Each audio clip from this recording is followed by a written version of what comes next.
Have you guys ever seen the movie Cars before? Well, in the movie, Lightning McQueen is obsessed with this thing called the Piston Cup, and it's a trophy that he gets for winning a race. And throughout the movie, he's obsessed with getting to this race in California, and he wants to get there so badly. It's what he clings to get through every single day. And by the end of the movie, he makes it to the race in California. And if he wins this race, he gets the Piston Cup. And he's wanted this thing his whole life. He wants to be the first rookie ever to win the Piston Cup. But when we get to the end of the race, he has an opportunity to win the whole race. But he stops at the finish line.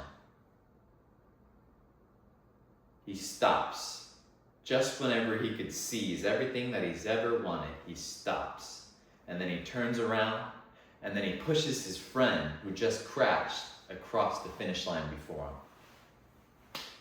And we realize that Lightning McQueen has gone through a major transformation throughout the whole movie before we even knew it. We're too busy enjoying the movie, while an inward transformation is going through Lightning McQueen. And so, we're at the beginning of the movie. Lightning McQueen is obsessed with himself and what he wants and winning every race so that he can join Dinoco, and he's envisioning this future with him and Dinoco and getting everything that he ever wanted. Now, by the end of the movie, Lightning McQueen realizes that there's something bigger than himself, that there's more to life than himself. There's more to life than a Piston Cup. And he's more focused on serving others and living in humility. And we are all so inspired by the end of this movie. And we are just in awe of the transformation that he's gone through. And one of the greatest scenes that I've ever seen in my life. By far my favorite animated movie. But as we see that Lightning McQueen has gone through a great transformation before we even know it, today we're going to learn how faith in Jesus transforms us over time before we even know it. And this is a major transformation. This isn't a minor transformation. Sometimes, since all of us grow up in church every Sunday and Wednesday, we hear the word faith so much that we become desensitized to it and numb to it, and we don't realize that faith is such a big deal. Even though we hear the word so much, faith has the power to drastically change our lives upside down and inside out, just like it did Lightning McQueen. Faith changes what we live for. One big thing that we'll talk about today is how greatness in God's kingdom does not come from fame or money or riches like Lightning McQueen thought it would at the beginning of the movie. But it comes from faithfulness to God. Faith creates an inward heart transformation. And faith helps us become leaders and represent God the way that He wants us to and help others live in a better way. Faith transforms ordinary people like me and you into people who live for God and impact generations after them. So, can we all open up our Bibles to Hebrews 11, 1 and 2? Now faith is the assurance of things hoped for, the conviction of things not seen.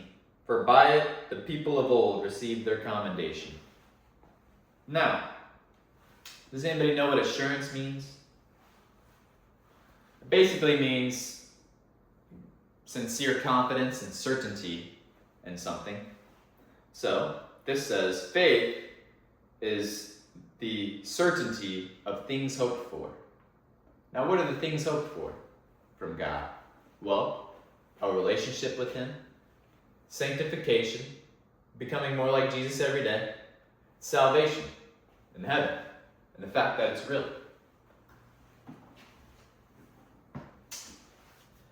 Faith is the conviction of things not seen. Now, can we see heaven, or salvation, or the Holy Spirit? Now, there's so many things that have to do with spirituality that we cannot see. We cannot see us transforming every day into a person that looks more like Christ. There's so many things that we can't see. We can't physically see somebody's relationship with God. But by faith, we can be convicted, which is an unshakable belief.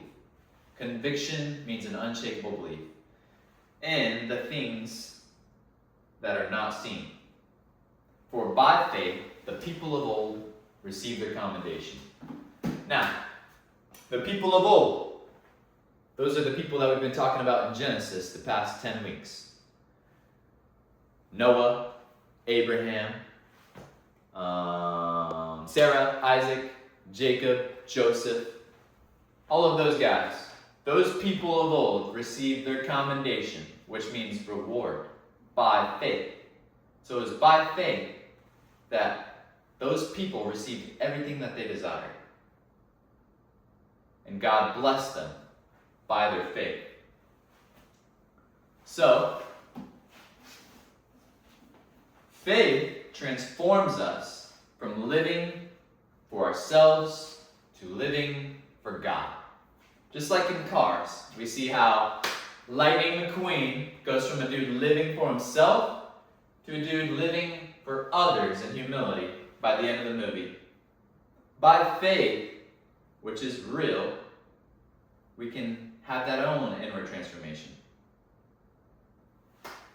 A lot of people think that faith is just wishful thinking. They think that they misinterpret this verse and they say, hey, well, faith is the assurance of things hoped for. So if I hope that I get the right bingo card, then I'll win bingo.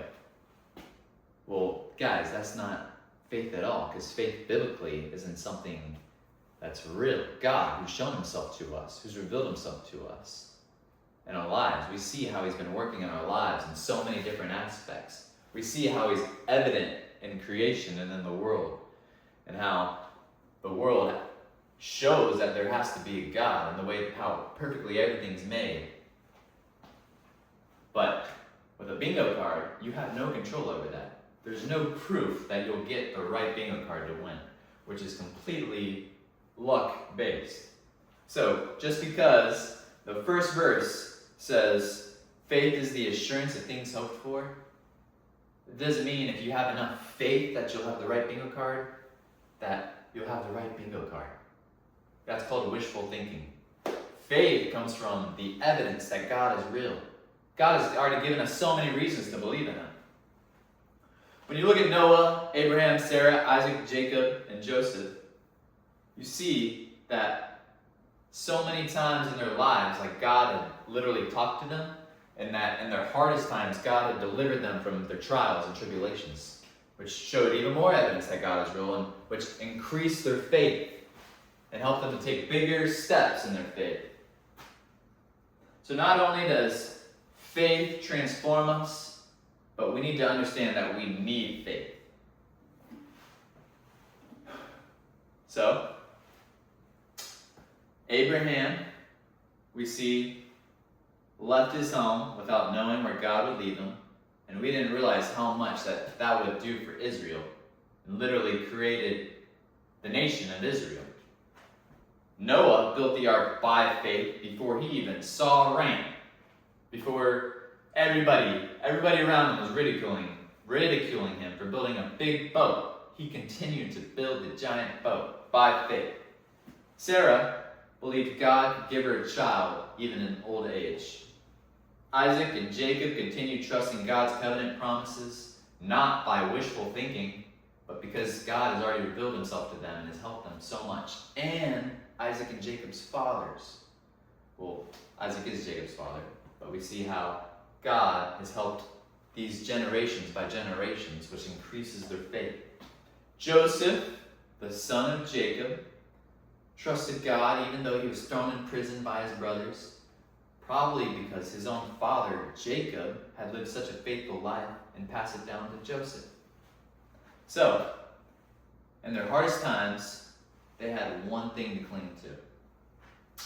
While Lightning McQueen was clinging to a worldly piston cup, we, as Christians, we cling to an eternal God and our relationship with him, in faith that we have hope for heaven every day, which doesn't even compare to this life. the amount of time that we'll spend in heaven does not compare at all to the time we spend here on earth. The promises of God, everything that He provides for us, His perfect plan for our lives, that faith and that will help us get through every single day.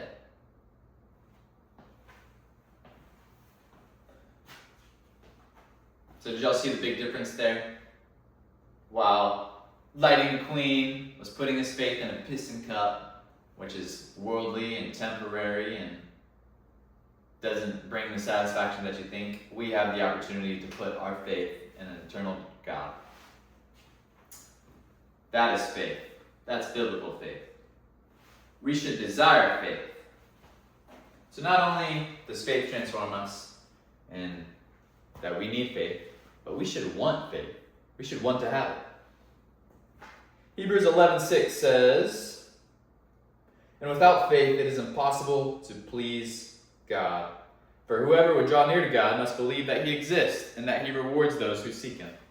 So, it's impossible to even please God if we don't have faith first. Because faith is the foundation of our relationship. Have you ever had a friend that you don't trust?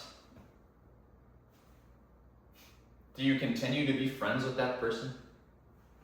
It's hard to build a friendship without building trust.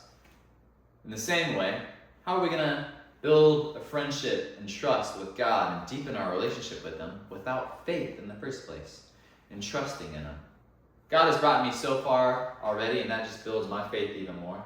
And that helps me, that encourages me so much by His grace to go out and, share the gospel and talk to other people about my testimony and serve Marcus Point in any way that I can and serve at my school. Growing in my faith has helped me showcase God and it just makes me want to tell more people about Him and all that He's done for my life. In the same way, if you had a friend that you didn't trust, are you going to go around glorifying that friend? Telling everybody how awesome he is? No, you're not.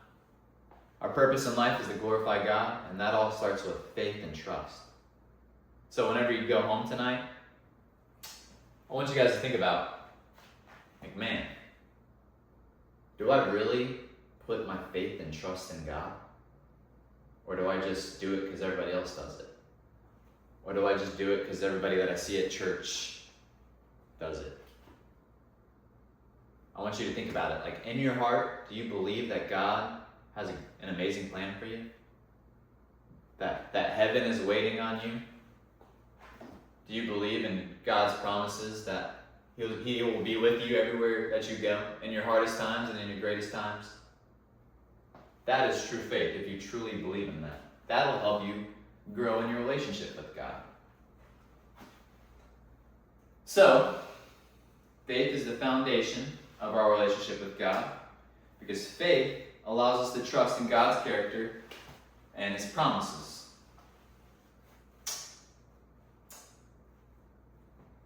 Now, here's an important question for y'all. Does greatness come from having perfect faith? Did Abraham, Isaac, Noah, Jacob, Joseph, and Sarah have perfect faith? Did they live perfect lives? No, these guys had doubt, worry. There were times where they sinned. Noah got drunk. Isaac and Abraham both lied. Sarah laughed at God. Jacob literally cheated his brother and manipulated his father. These guys are not perfect people, so that just goes to show how generous and gracious and merciful God is. These stories should inspire us, because we are imperfect as well. I don't know about y'all, but whenever I make a mistake, I get so discouraged. And sometimes I'm like, man, I hope God didn't see that when obviously He did. I make so many mistakes in my life, but reading these stories helps us see that God can do amazing things with imperfect people by faith.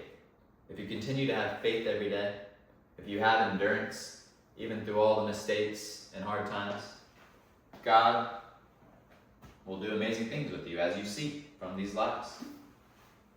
The heroes of Genesis were obviously not perfect. They failed many times. yet God still used them because they continued to trust in him. Does that not make y'all want to desire to have faith? Like real faith in his promises and everything that he says in the Bible? So not only should we desire faith, but we need to know that by faith, failure is not final. Noah becomes drunk after the flood. Abraham lied about Sarah being his sister. Sarah doubted God's promises and mistreated their own servant Hagar. Isaac repeated Abraham's lie. Jacob manipulated and deceived others, his dad, his own brother. Joseph, knowing his brothers were mad at him, told them these dreams that he had of him being over them. These were deeply flawed people, yet God still chose out of his grace and mercy to work through them and do amazing things with these deeply flawed people. God works through imperfect people. Faith does not mean that you'll never fail. You'll never have perfect faith, but you can have faith in a perfect God who sent his son down here to die on a cross for all of our sins so that we can have eternity in heaven and an abundant life here on earth. Faith means that you continue to trust God even when you fail, even when you are super discouraged and embarrassed about the mistakes that you make in life. Faith is when you keep on going.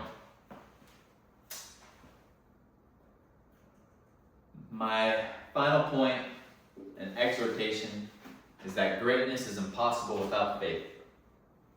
I pray that you guys would go home tonight and you just ask yourself, man, do I really have faith that God is a man of his word? Every single word written here in this Bible, all the amazing promises that God has for me, do I truly believe in my heart that he's a man of his word and that he'll be with me everywhere that he goes? Do you put your faith and trust in God? Or do you put your faith and trust in your works and in yourself and in your performance? I pray that you put your faith in God and his amazingness. Thank you.